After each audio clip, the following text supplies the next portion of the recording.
sa kamlaan kadaylan pelag ngay lupe Ule patson na swi kainay pidin kahinay Noon ni danya lusin-sintin O sa dam laagalong day pe Sumpatin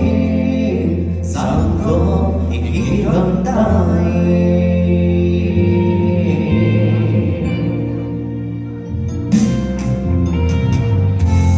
Pinagho ng patinin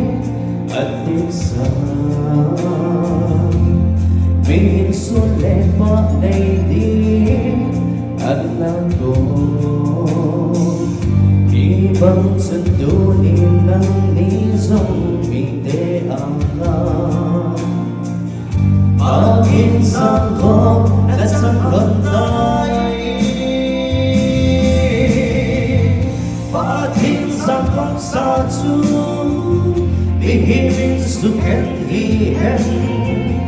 Nagintip na lonhin mo sodi Hamsang panonin lang Kristi Jesus siyempre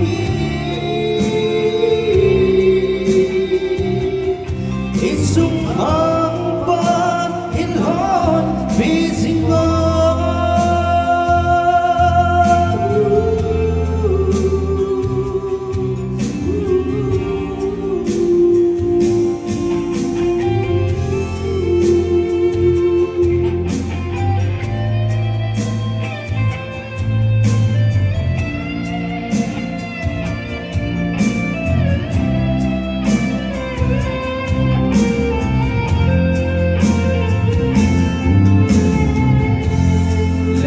What is in love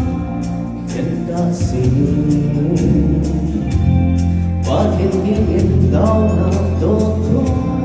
pangloni Miteking hay na heaven sa'y kasunod Bakit ko na ising handa Sangkot sa Mihimin suken-hihen Nagitip na lonhin mo sodi